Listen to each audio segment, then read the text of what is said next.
10 KG मासु लिएर हामी कहाँ गयौँ त? हिजो शनिबारको दिन हामी जिमको केटाहरू सबजना मिलेर सिस्नेरी जाने प्लान बनायौँ र हामी सबजना बाइक लिएर सिस्नेरीतिर लाग्यौँ। बिचमा खानालाई हामीले ताकतुक सामानहरू किन्यौँ र आफ्नो गन्तव्यतिर लाग्यौँ र बिचमा जाँदा जाँदै हाम्रो माधव दाईको बाइकको ब्रेक फेल भइसकेपछि एकछिन रेस्ट लियौँ र बल्ल बल्ल हामी सिस्नेरी पुग्यौँ र सिस्नेरी पुगिसकेपछि हामी चाहिँ ठ्याक्क सिस्नेरीको पुलमुनि आफ्नो अड्डा बनाएर भोक लागिसकेको थियो र मासु पकाएर हामीले चाहिँ मासु सबजनाले ड्यामडुम खान थाल्यौँ। मासु खाइसकेपछि एकदम जोस आएर म चाहिँ पार्कआउट गर्छु भन्दै मुखमा गोप्रो झुन्डाउँदै म चाहिँ ढुङ्गामा यताउति कुद्न थालेँ।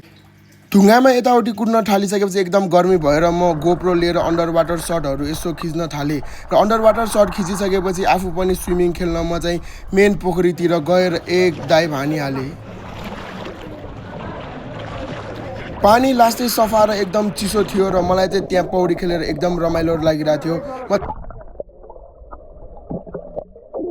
पानी चाहिँ यस्तो चिसो र सफा थियो कि हामी त्यहाँ खेल्दा खेल्दा हामीले टाइम गएको थाहै पाएन। हामीलाई चाहिँ घर जान ढिलो भइसकेको थियो र हामी सबजनाले आफूले खाएको सबै फोहोरहरू उठाइसकेपछि हामी चाहिँ घर जान तर्फ लाग्यौँ र घर जाँदा जाँदै हामी चाहिँ बिचमा टाउदहमा एकछिन कफी ब्रेक लिएर हामी चाहिँ आनन्दले घर फर्क्यौँ।